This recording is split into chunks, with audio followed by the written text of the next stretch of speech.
Hello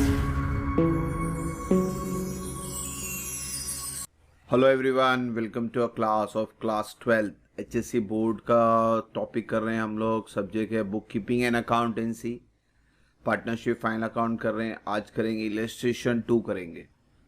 illustration 1 और practical problem आई button में check करें, डिस्क्रिप्शन में भी लिंक है, वहाँ चेक करें। तो चलते हैं इलस्ट्रेशन 2 की तरफ। ये आपके टेक्स्ट बुक का समय बच्चों। From the following trial balance and adjustment given below you are required to prepare trading P&L and the balance sheet. Partner है शिल्पा और कतरीना। फिर ट्रायल बैलेंस है, डेबिट है, क्रेडिट है, फिर लास्ट में एडजस्टमेंट है। तो सम शुरू करने से पहले आपको लेबलिंग करना है। Assets, liability, trading, P&L, land and building assets में जाएगा, फर्नीचर एसेट्स है, डेटर एसेट्स है, स्टॉक, ओपनिंग स्टॉक ट्रेडिंग में जाएगा। तो यहाँ पे आप पेंसिल से सबके नाम लिख दें। तो सबके नाम लिख लेंगे तो हमारे लिए कन्वीनियंट हो जाएगा। बैड डेट P&L है, प्रिंटिंग स्टेशनरी P&L है, ध्यान से लिखें उसको। उसी तरह से क्रेडिट साइड भी capital liability, bills payable liability, return, purchase return, purchase से माइनस करना। फिर इसके बाद बैड डेट और RDD, ये हमेशा बोलता हूँ ट्रायल बैलेंस पुराना होता है, एडजस्टमेंट नया होता है। तो ट्रायल बैलेंस में भी आपको बैड डेट नज़र आता है और एडजस्टमेंट में भी बैड डेट है, यानी ये ओल्ड बैड डेट है, ये ओल्ड RDD है। और जो एडजस्टमेंट में है वो न्यू बैड डेट है और new RDD, short full form लिखा है रिजर्व फॉर डाउटफुल डेट। तो ये लेबलिंग करते हैं ध्यान से। ड्राइंग है, आपको कैपिटल से माइनस करना है, ये याद रखें। तो जब आप ये पूरा लिख लें तो फिर एडजस्टमेंट में आए। एडजस्टमेंट में पहला है क्लोजिंग स्टॉक, तो trading account, credit, balance sheet, assets. फिलहाल इसको कोई टिक मार्क की ज़रूरत नहीं है। फिर आता है आउटस्टैंडिंग एक्सपेंस, रॉयल्टीज़ और वेजेस। तो रॉयल्टीज़ में भी प्लस करना है और वेजेस में भी प्लस करना है, तो दोनों को टिक मार्क करें, royalty as well as wages. Tick mark से फ़ायदा ये कि अमाउंट आप इनर कॉलम लिखेंगे और फिर ऐड करेंगे और फिर सेकेंड इफेक्ट बैलेंस शीट में liability side. Then salary paid in advance to staff 2000, advance बोलो या प्रीपेड बोलो। तो सैलरी में से आपको क्या करना पड़ेगा, माइनस। तो लेस फ्रॉम सैलरी। और सेकेंड इफेक्ट हमारा फ्यूचर इनकम है, ये नेक्स्ट इतना पैसे देने की ज़रूरत नहीं है। फ्यूचर इनकम इज एसेट्स, तो second effect balance sheet asset side जाएगा। और बच्चों ये आउटस्टैंडिंग और प्रीपेड, इसको याद रखें। ये जैसे भाई और बहन होते हैं, अपोजिट, भाई बहन यानी अपोजिट होते हैं। तो उसी तरह से ये आउटस्टैंडिंग और प्रीपेड का फंडा होता है। आउटस्टैंडिंग का पहला इफेक्ट ऐड है, तो प्रीपेड या एडवांस का पहला इफेक्ट लेस होगा। और आउटस्टैंडिंग का सेकेंड इफेक्ट लायबिलिटी है, तो प्रीपेड का सेकेंड इफेक्ट एसेट, एकदम अपोजिट चलना। और ये कंपल्सरी एडजस्टमेंट है, आउटस्टैंडिंग और प्रीपेड, ये बोर्ड एग्जाम में आते ही हैं, as well as closing stock. Next है आपका new bad debt, new RDD, debtor से माइनस करना है, ओल्ड बैड डेट में प्लस करना है। और ये RDD इसके फॉर्मेट में याद, RDD भी इसके यहाँ से लेस होता है, तो इसको भी टिक मार्क करके रखते हैं। फिर तो डेप्रीशिएट है, लैंड एंड बिल्डिंग और फर्नीचर, दोनों को टिक मार्क करें। क्या करना, लेस करेंगे। और second effect profit and loss में debit side. Asset decrease, property decrease, नुकसान, तो debit all expense and losses. तो बच्चों क्वेश्चन होप सो क्लियर होगा। एडजस्टमेंट कर लिए, हिडन एडजस्टमेंट कुछ भी नहीं है, नॉर्मल सा सम है। तो इसकी पोस्टिंग कर लेते हैं। तो बच्चों पोस्टिंग शुरू कर रहे हैं। पहले ट्रेडिंग बनाएंगे, फिर प्रॉफिट एंड लॉस, फिर बैलेंस शीट। तो मगर जब आप एक्चुअल में सम करें तो एक साथ बनाएं तो इजीली पड़ेगा। तो जैसे लैंड बिल्डिंग है तो पहले लैंड एंड बिल्डिंग लिखें, इनर कॉलम में लिखें, टिक मार्क है। फिर फर्नीचर लिखें, फिर डेटर लिखें। स्टॉक ट्रेडिंग है तो ये लिख सकते हैं, ओपनिंग स्टॉक है 1 अप्रैल। फाइनेंशियल ईयर खत्म होता है 31 मार्च को, शुरू होता है 1 अप्रैल को, यानी ओपनिंग स्टॉक। नहीं तो बच्चों स्टॉक अगर ट्रायल बैलेंस में आता है तो ओपनिंग स्टॉक, और स्टॉक अगर एडजस्टमेंट में आता है तो क्लोजिंग स्टॉक।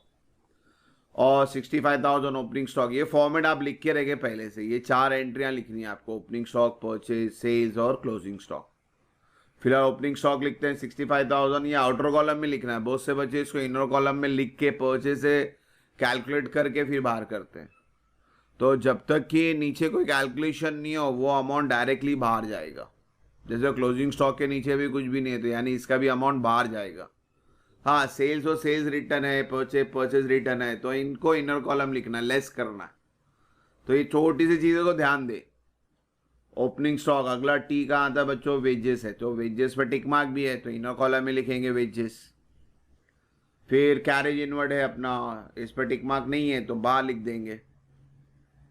फिर सेल्स रिटर्न है, सेल्स रिटर्न सेल्स से माइनस होगा। फिर आता है टी रॉयल्टीज, टिक मार्क है तो इनर कॉलम में लिखेंगे। परचेज टिक मार्क की जरूरत नहीं, फॉर्मेट है इसका तो इसको हमेशा इनर कॉलम में लिखें। यहाँ टी है क्रेडिट में परचेज रिटर्न तो इससे माइनस करेंगे हम लोग। फिर अगला टी है अपना सेल्स 1,20,000, ये भी इनर कॉलम में। अब ये आपका ट्रायल बैलेंस हो गया, ट्रेडिंग की एंट्री हो गई है, तो अब एडजस्टमेंट में क्लोजिंग स्टॉक ये आता है आपका ट्रेडिंग अकाउंट, यहाँ है 58,000, यहाँ लिख लो आउटर कॉलम में। आउटस्टैंडिंग रॉयल्टीज और वेजेस दोनों में प्लस करना है, रॉयल्टीज में 1,500 और वेजेस में 800, और ये 800 और 1,500 का सेकेंड इफेक्ट बैलेंस शीट में लाइबिलिटी साइड। फिर अगला एडजस्टमेंट सैलरी, ये तो पीएनएल है, ये भी पीएनएल है, ये भी पीएनएल है। अब सारी एंट्रियां हो गई है ट्रेडिंग अकाउंट की, तो पहले परचेज सेल्स को बाहर कर देते हैं, बच्चे भूल जाते हैं इसको बाहर करना, इसको ध्यान से बाहर लिखे। 50 में से 1480 माइनस करें, 50 में से एक गया 49, फिर 48 520। उसी तरह से सेल्स को ही बाहर करें 1,18,000। अब इनको प्लस कर लें, क्रेडिट साइड ही नॉर्मली बड़ा होता है तो क्रेडिट साइड प्लस करें 8 8 16 6 1 कैरी 5 6 7 1,76,000। अब इसको डेबिट के टोटल से माइनस करें, ठीक है, तो आपका आंसर जो आएगा वो रहेगा ग्रॉस प्रॉफिट कैरिड डाउन, और ये ग्रॉस प्रॉफिट इसी के नीचे पीएनएल बनाने का, तो वो जाएगा यहाँ पे पीएनएल में क्रेडिट साइड। फिलहाल नेक्स्ट स्लाइड में जाते हैं, हम लोग ट्रेडिंग मुकम्मल हुआ। अब पीएनएल बनाते, हेडिंग नहीं लिखना दोबारा, कंटिन्यूएशन ही करना, ये आपके बताने के लिए लिखा हूं मैं। ग्रॉस प्रॉफिट लिख लिया हमने, बैड डेट का फॉर्मेट हमेशा लिख के रखे बच्चों, bad debt old, add new bad debt, add new RDD, less ORDD. तो आप पीएनएल शुरू कर रहे हैं तो पीएनएल की पहली एंट्री आती है old bad date 400, inner column, add less करना है ना इसलिए inner column. Printing tick mark नहीं है, बाहर लिख देंगे। वे सैलरी टिक मार्क है तो अंदर लिखना पड़ेगा। कैरेज इनवर्ट तो हो गया। डिस्काउंट इस पे टिक मार्क नहीं है, बाहर लिखना। एसेट से ये कमीशन और इंटरेस्ट ये आएंगे आपके, टिक मार्क नहीं है, डायरेक्ट बाहर लिखें। फिर पी इंटरेस्ट, देखो ये इंटरेस्ट क्रेडिट में है और ये इंटरेस्ट डेबिट में, तो रूल याद रखें, डेबिट वाला डेबिट में, क्रेडिट वाला क्रेडिट में। तो इसलिए तो ये इंटरेस्ट 1,000 का डेबिट में आया तो ये इंटरेस्ट 1,500 का क्रेडिट में आएगा। डेबिट वाला डेबिट, क्रेडिट वाला क्रेडिट। अगला पी है आरडीडी ओल्ड है, इसको यहाँ पे माइनस करना है। तो अब यहाँ पे ट्रायल बैलेंस तो हुआ, एडजस्टमेंट में पीएनएल के एडजस्टमेंट है सैलरी 2,000 तो माइनस करेंगे, प्रीपेड यानी एडवांस माइनस करेंगे और ये 2,000 जाएगा बैलेंस शीट में एसेट साइड।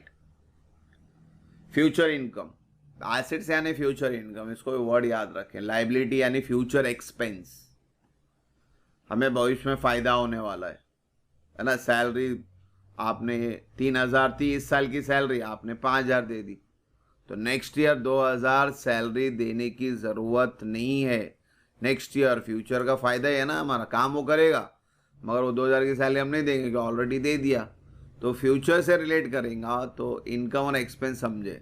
फ्यूचर इनकम रहेगा तो एसेट्स और फ्यूचर एक्सपेंस रहेगा तो लाइबिलिटी, और इसका सेकेंड इफेक्ट जाएगा बैलेंस शीट में एसेट साइड। फिर पीएनएल में हमारा न्यू बैड डेट है, न्यू आरडीडी है। न्यू बैड डेट तो 1,000 लिख सकते हैं, मगर न्यू आरडीडी 3% के लिए ब्रेक लगाना पड़ेगा क्योंकि ये हमेशा बैलेंस डेटर पे आता है। तो बैलेंस डेटर निकालने के लिए आपको एक रफ यहाँ बता रहा हूँ मैं, पहले ये 40,000 लिख लें और 40,000 में से न्यू बैड डेट माइनस करें तो 39,000 आया। और भी कैलकुलेशन हो डेटर का तो वो न्यू बैडेड के भी पहले होगा। प्रीवियस लेक्चर में बताया था मैंने, अनरिकॉर्डेड सेल्स, बिल डिसऑनर, तो ये न्यू बैडेड के ऊपर ही करना। हाँ, उसके बाद माइनस प्लस करते हुए ये आंसर आया। अब ये 39,000 का 3% आएगा, तो 1% के लिए 2 जीरो हटा दो, यानी 390 आया, और 390 इंटू 3 कर दो, तो आपका 3% आया 1170। और ये यहाँ लिखेंगे अभी हम लोग कि एक तो ये बैलेंस शीट जब बनाओगे तो उस तरह यहाँ डेटर में, एसेट्स में लिखोगे डेटर के अंदर, ये एक इफेक्ट हुआ, और सेकेंड इफेक्ट इधर आएगा, है ना। न्यू बैडेड का भी देखो एक इफेक्ट एसेट में गया, इधर आया, और न्यू आरडीडी भी एसेट्स में और इधर। अब ये तीनों को क्या करना है आपको, प्लस करना है, 112,2570, और इसको 1000 से फिर माइनस करना है, तो 1570। तो ये बैड डेट के लिए रफ में डेटर रखें आप लोग। बैलेंस शीट तो आप बनाएंगे ऑब्वियसली, बैलेंस शीट में साइमल्टेनियसली करेंगे तो इजी पड़ेगा आपको। तो डेटर के लिए ये रफ में करते रहे बच्चों, इसको ध्यान में रखें। अब चलते हैं, अगला एडजस्टमेंट पीएनएल का है, लैंड बिल्डिंग पे 5%, तो 37800, पहले 10% कर दो, तो 3780 आया, उसका फिर आधा कर दो, 1,500 उधर, 300-350 इधर, यानी 1850 और 1890, तो डेप्रीशिएशन ऑन बिल्डिंग 1890 आया। और फर्नीचर का 10% है, यानी 1 जीरो छुपा दो, 1725। अभी दोनों प्लस कर दें। ये चीज़ याद रखें, डेप्रीशिएशन आपको बैलेंस शीट में एसेट से माइनस करना है।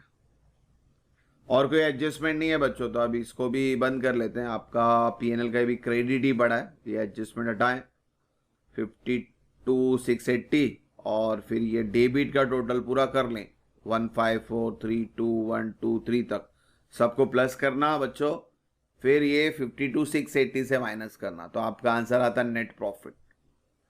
और चेक करें आपका क्रेडिट का टोटल बढ़ा है या डेबिट का टोटल बढ़ा है। नॉर्मली तो क्रेडिट टोटल ही बढ़ा होता है, मगर कभी कभी आपका डेबिट टोटल बढ़ जाता है, तो नेट प्रॉफिट नहीं आएगा, वो फिर आपको क्रेडिट में लिखना पड़ेगा नेट लॉस। चलिए, नेट प्रॉफिट तो आ गया बच्चों। अभी इसको 2 पार्टनर में बांटना है, शिल्पा और कतरीना में, और इनका रेशो का इंफॉर्मेशन नहीं है, तो हम क्या करेंगे, इक्वली बांट देंगे 1:1 में, यानी डिवाइड बाय 2 करें, 34,465 को डिवाइड बाय 2 करें।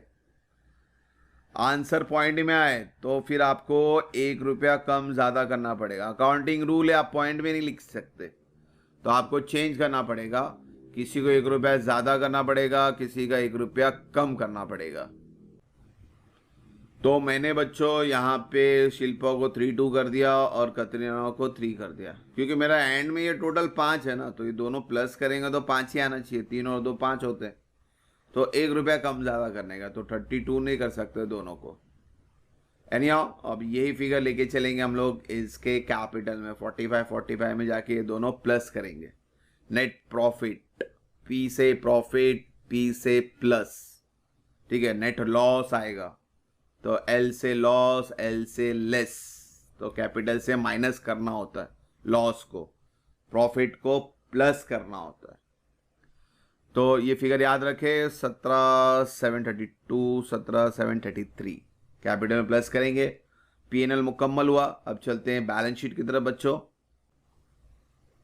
बैलेंस शीट का ये पैटर्न याद रखें, closing stock compulsory adjustment debtor को लिख के रखें। पहला कैपिटल लिखते हैं 45 और 45, और इनके नेट प्रॉफिट के साथ, बाकी का बाद में देखेंगे। लाइबिलिटी कर रहे हैं तो पहले बिल्स पेबल ही ले लेते हैं, ज़रूरी नहीं कहीं से भी स्टार्ट करें। बिल्स पेबल में एडजस्टमेंट नहीं है तो डायरेक्टली बाहर लिख देंगे, बैंक ओवरड्राफ्ट में एडजस्टमेंट नहीं, बाहर लिखेंगे। क्रेडिटर पे भी एडजस्टमेंट नहीं है, बैंक लोन पे भी एडजस्टमेंट नहीं है, तो नहीं है तो बाहर लिख दो। अब यहाँ पे एसेट शुरू करते हैं, लैंड इन टिकमा के इनर कॉलम में लिखें, फर्नीचर टिकमा के इनर कॉलम, डेटर तो ऑब्वियसली इनर कॉलम रहेगा, टिकमा हो नहीं हो तो हमेशा अंदर ही लिखना। तो डेटर के बाद अगला ये तो नहीं आ रहा है। हाँ, एक चीज़ आ रही है कि भाई ड्राइंग को कैपिटल से माइनस करना है, तो ड्राइंग को यहाँ माइनस कर देते हैं। 2,000 शिल्पा का है और कतरीना का 3,000 है। फिर एडवांस टू शाहरुख, पैसा हमने लोन दिया है ना, लोन दिया है तो फ्यूचर में आपको मिलेगा आपका लोन अमाउंट के साथ इंटरेस्ट भी मिलेगा, तो यानी फ्यूचर इनकम हो गया, इसलिए एसेट्स है। कंडीशन याद रखें, एसेट्स के लिए फ्यूचर इनकम होना चाहिए। देखो सारे आपके फ्यूचर, डेटा से पैसा मिलेगा, बिल्डिंग से पैसा कमाएंगे, फर्नीचर से पैसा कमाएंगे, क्लोजिंग स्टॉक से पैसा कमाएंगे, यानी नेक्स्ट ईयर उतना स्टॉक खरीदने की जरूरत नहीं है। आगे चलेंगे बच्चों, cash in and cash at bank, ये भी एसेट से टिक मार्क नहीं, बाहर लिखते हैं। तो अब सारी एंट्रियां मुकम्मल हुई, अब एडजस्टमेंट में चलते हैं। 58 क्लोजिंग स्टॉक पहले ये लिखते हैं। रॉयल्टीज आउटस्टैंडिंग थी, तो लाइबिलिटी, फ्यूचर एक्सपेंस है हमारा, पैसा जाने वाला है। भविष्य में नौकर ने काम किया, रॉयल्टी हुई, आपने उतना एक्सपेंस हुआ, मतलब आपने दिया नहीं, आप बोलते नेक्स्ट ईयर देंगे, फ्यूचर एक्सपेंस। तो 800 1500 प्लस करके बाहर लिखें। इनका सेकेंड इफेक्ट याद रखें, कहाँ था हमारा, ट्रेडिंग अकाउंट में, दोनों में हमने प्लस किया था। फिर सैलरी एडवांस प्रीपेड, ये भी आएगा यहीं पे, एसेट से फ्यूचर इनकम। फिर 1000 और 3% है डेटर का, 1000 न्यू बैड डेट 39 आया, और फिर इस 39,000 का 3%, 39,000 का 3%, बैलेंस का 3%, तो 1170 माइनस करके बाहर छोड़ दें। और फिर डेप्रीशिएशन का लैंड बिल्डिंग का 5% है, तो निकाला हमने 1890 माइनस करके इसको भी बाहर लिखें। फिर फर्नीचर का 10%, 10 छुपाना 10%, सो 1725 आया, माइनस करके बाहर लिख दो। फिर और कोई है ही नहीं, सारी एंट्रियां हो गई हैं। कैपिटल को बाहर लिखते हैं, 45 + 17 - 2, तो 60,732, 45 + 17 - 3, तो आंसर आया 59,733। तो कैपिटल भी बाहर आ गया बच्चों। तो अभी आउटर कॉलम को सबको प्लस करेंगे, एसेट और लाइबिलिटी, और आपका टैली फिगर सेम आना चाहिए, तो आपका सम राइट है। तो 187,265 से सम टैली हो रहा है आपका। तो बच्चों ये रहा पूरा सम आपके स्क्रीन पर, ट्रेडिंग फिर पीएनएल। देखो वापस से मैंने हेडिंग नहीं लिखी, एक ही बार हेडिंग लिखना है बस आपको, और पर्टिकुलर अमाउंट भी दोबारा नहीं लिखना, एक ही बार एक ही पेज में कंटिन्यू करना। और राइट पेज पे ना बैलेंस शीट के ऊपर 4-5 लाइन छोड़ देने, कभी कभी पीएनएल की एंट्रियां बढ़ गई तो आप कंटिन्यू कर सकते हो।